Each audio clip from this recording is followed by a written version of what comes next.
단단한 돌을 얼마나 깊은 염원으로 쉼없이 두드려야 이렇게 섬세한 조각을 만들어낼 수 있을까? 부처의 서리를 봉안한 석탑과 승려의 서리나 유고를 봉안한 승탑은 단순한 무덤이 아닌 당대의 문화와 정신, 그리고 사람들의 삶의 이야기가 깃들어 있는 소중한 유산이다. 지리산의 높고 넓은 풍안에 안겨있는 연곡사. 우리나라에서 가장 아름다운 승탑들을 시대별로 볼 수 있는 귀한 절집이다. 역사의 고비마다 거센 광풍을 견뎌내며 변함없이 그 자리를 지켜온 연곡사의 석탑과 승탑들. 우리나라 석주 유물의 보물창고라 불리는 지리산 연곡사로 떠나보자.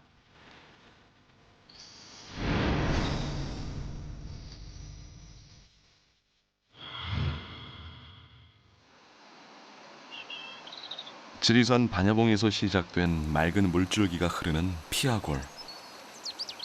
근대의 이곳은 피로 얼룩진 전쟁터이기도 했다.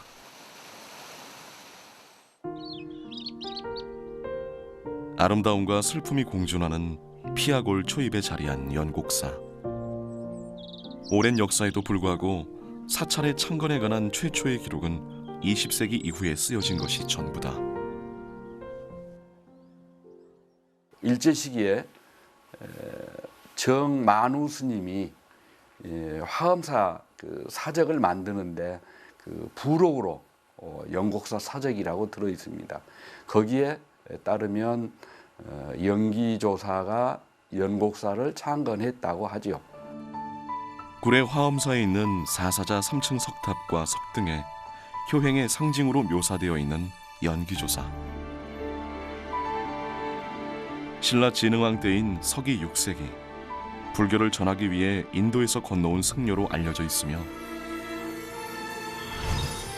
연곡사 이외에 화엄사, 천운사 등 지리산 일대 여러 사찰들을 창건했다고 전해지고 있다.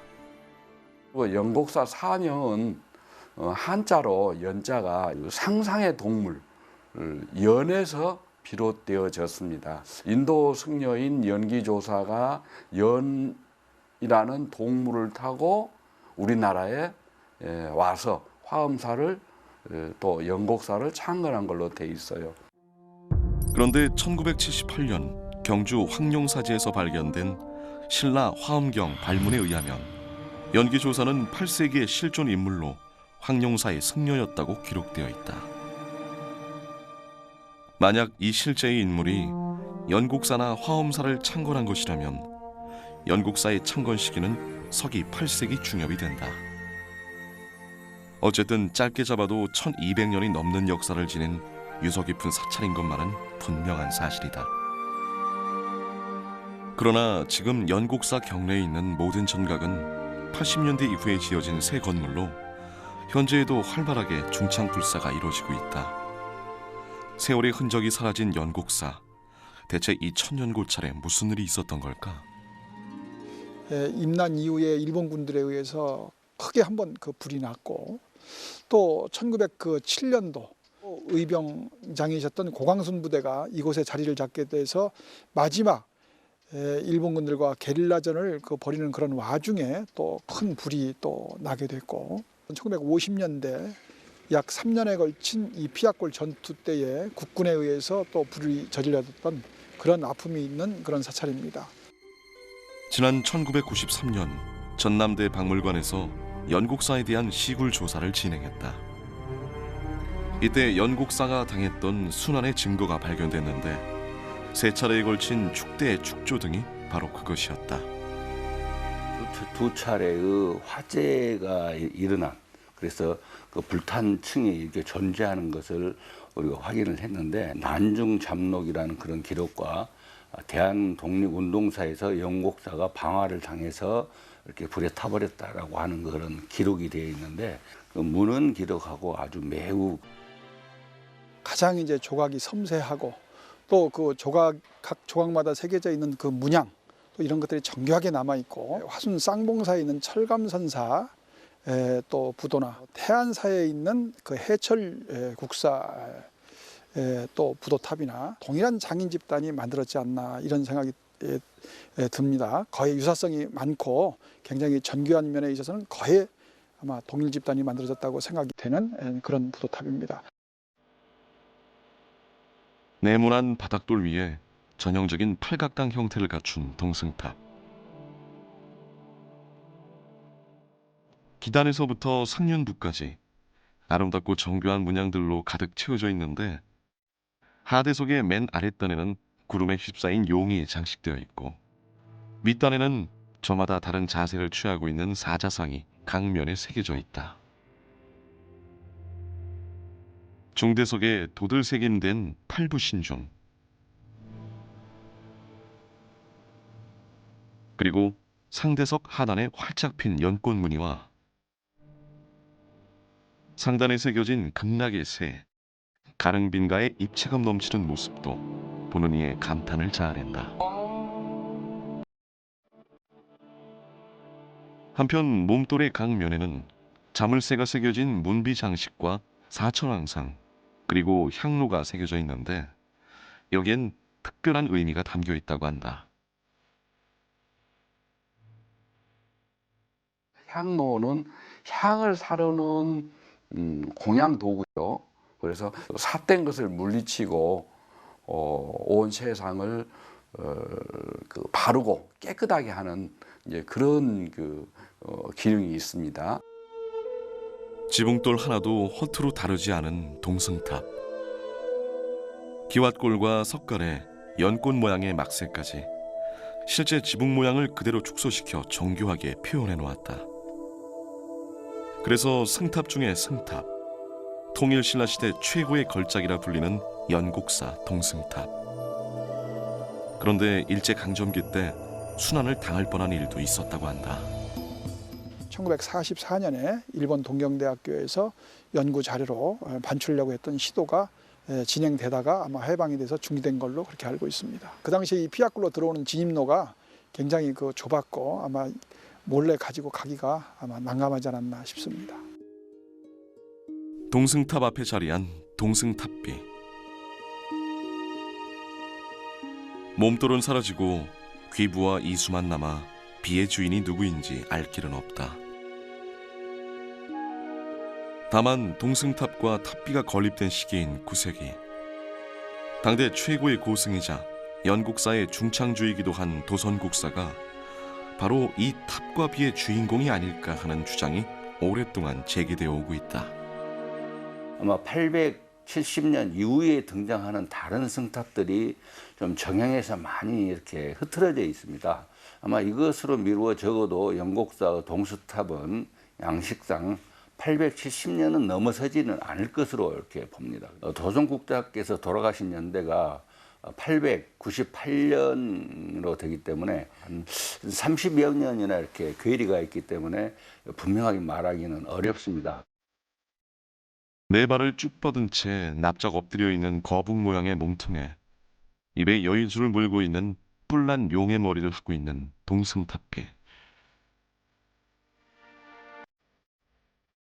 특히 다른 탑비에선 찾아볼 수 없는 날개 무늬가 등에 새겨져 있는데 연기조사가 타고 온 상상의 동물, 연을 형상화시켜 놓은 것이라고 한다. 여기에 오른쪽 앞발을 살짝 들어올려 생동감을 더한 것도 동승탑비만의 매력이다. 아마 이 점은 당시 사회에 이제 처음으로 등장한 선종이라는 그런 새로운 종파의 진취성을 느끼게 해주는데 아마 지리산 주변에 이 시기의 선생들의 승탑에서 이러한 특징이 잘 드러납니다. 동승탑에서 150여 미터 산길을 올라가면 나오는 또 하나의 승탑. 누구를 위한 것인지 기록이 없어 북승탑이라 불리고 있다. 대략 고려 초기에 제작된 것으로 추정되는 북승탑.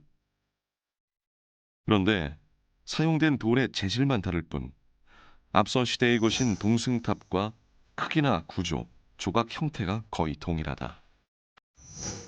동승탑의 뛰어난 면모를 그대로 모방해 만든 것이다. 반면 상륜부에 있는 봉황의 몸짓은 오히려 동승탑보다 생동감이 있다는 평가도 받고 있다. 이렇듯 나름대로의 매력을 지닌 북승탑. 두 탑의 우위를 쉽게 가릴 수 없는 이유다.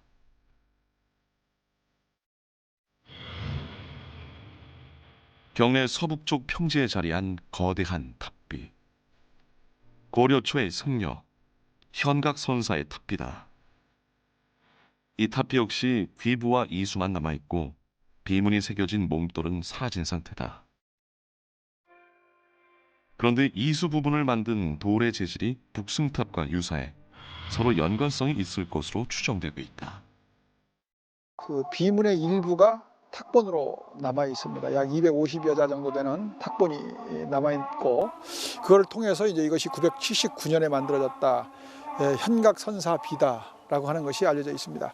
지금 북부도에 만들어져 있는 그 돌의 재질하고 이수 부분에 남아 있는 이 비의 재질이 같은 걸로 봐서 바로 그 위에 북부도가 현각선사 부도가 아니겠느냐 하는 추측을 할 수가 있습니다. 눈꺼풀과 눈썹의 모양까지 세밀하게 표현되어 있는 현각선사 탑비.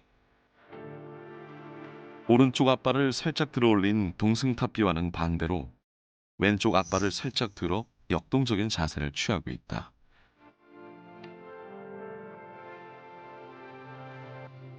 (1970년대에) 시멘트로 파편을 보수한 흔적이 지금도 역력히 남아있는데, 외란 때 화재로 손상된 것이 풍화에 의해 부서지고 결국 조선 후기에 탑비가 무너져 내린 것으로 추정되고 있다.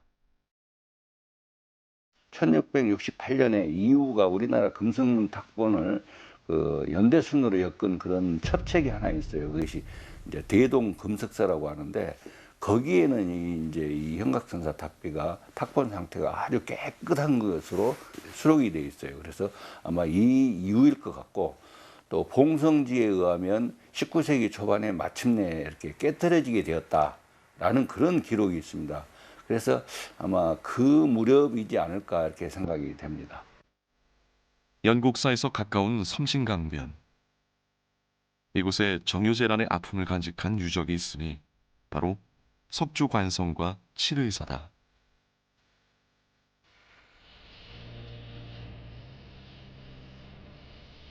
물밀듯이 밀려오는 외적을 맞아 이곳에서 약 3,500명의 의병이 결전을 벌였다. 하지만 중과 부적으로 결국 전멸하고 만다. 이때 순전한 이들 중에는 153명의 승군이 포함되어 있었다. 당시 구례의 의병들이 최후의 전투를 벌인 곳이 바로 피악골 계곡인데, 피악골이라는 이름이 이 전투에서 비롯됐다는 이야기가 전해 내려오고 있다. 그래서 이 피악골이 피내골이다. 피가 내가 될 정도로 많은 그 사람들이 죽었다. 그때부터 이름이 그 유래가 됐었고, 또 그때 당시에 그 조그만 땅들에서 피, 즉 기장 같은 것을 그 심어서 피죽을 끓여 먹고 살았기 때문에 이곳에 피밭이 많았다 해서 피밭골이다, 이런 명칭으로도 이 피악골이 그 알려져 있습니다.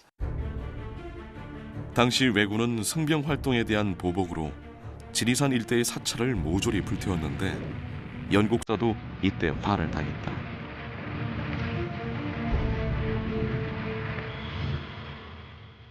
북승탑에서 현각선사 탑비로 내려가는 길목에 외란 후 조선 후기에 세워진 승탑들이 모여 있다.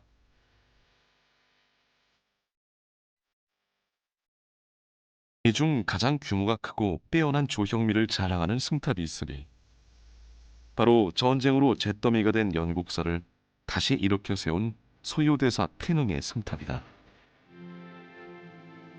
다른 승탑들과 달리 소요대사 탑에는 탑의 주인공과 건림 연대가 몽돌에 선명하게 새겨져 있다.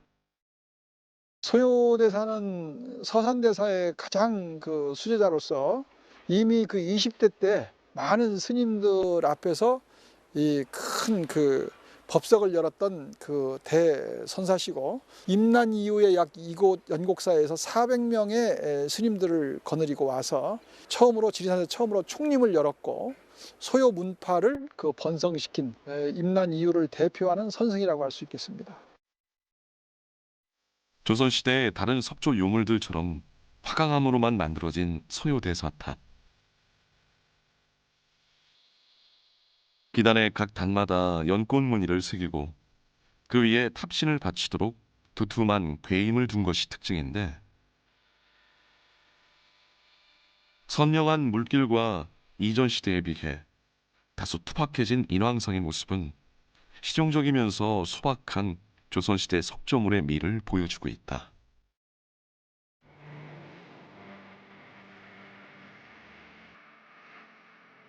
소요대사가 주주로 머물며 절을 중창한 이 무렵, 연국사의 규모와 위세는 불경을 자체 간행할 정도로 제법 확장되었는데,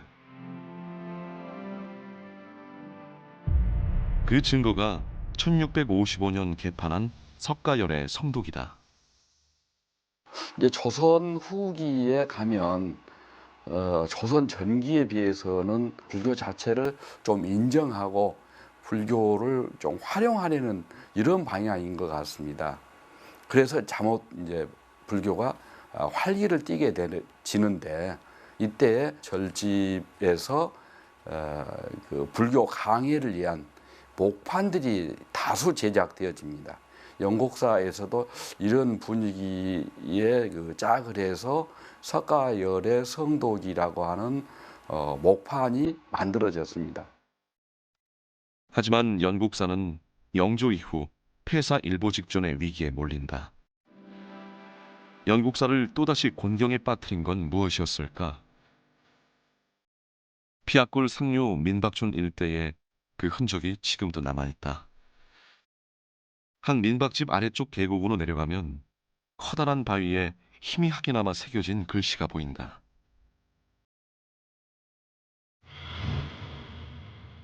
지난 2013년 탁본을 떠 그 내용을 확인했는데, 왕실의 참나무와 밤나무를 바치는 봉산의 경계를 표시한 내용이었다. 현재에도 수많은 밤나무가 자생하고 있는 지리산 피악골. 그 안에 자리한 연곡사는 봉산 사찰로 지정되어 왕실에 필요한 밤나무를 관리했다. 과연 이것이 사찰의 운명에 어떤 영향을 미쳤던 걸까? 이 밤나무가 왕실의 신주목, 위패를 제작하는데 기묘하게 쓰입니다. 봉산 사찰이 되면은 또 이 밤나무를 깎아서 왕실의 그 신주목으로 바쳐야 하는 과중한 또 부담이 있어요. 그래서 승려들이 흩어져서 승려들이 얼마 남지 않아서 거의 뭐 폐찰이 될 정도로 경제적으로 이렇게 좀 과중한 부담이 되었다. 구한말 연곡사는 고광순 의병의 본거지로 쓰이기도 했다.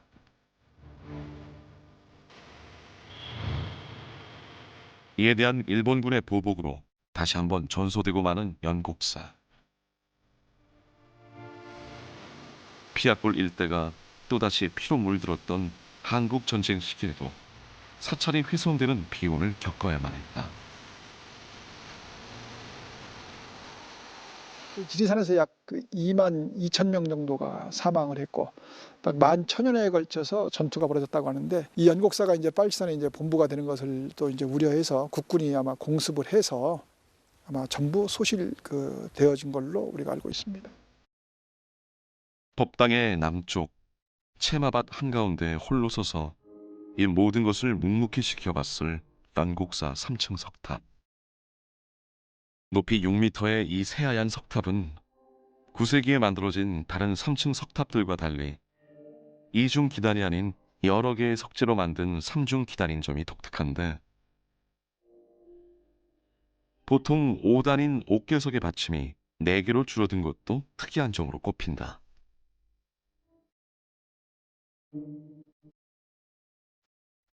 전형적인 통일신라계 석탑의 양식을 따르면서도 변화를 모색한 특별한 문화재다.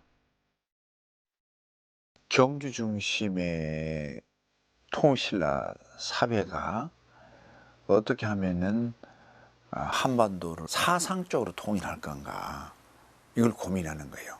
그 가장 으뜸에 있는 것이 불교이고 불교적 조형이 불상과 불탑이고 부처님의 말씀을 표현하는 것이 결국은 불경이지 않겠어요? 따라서 경주에 있는 모습을 전라도 지역까지 그대로 이제 구현하는 것이죠. 전라도 쪽으로 오면서 그 모습을 그대로 옮겼지만은 규모가 조금 적다.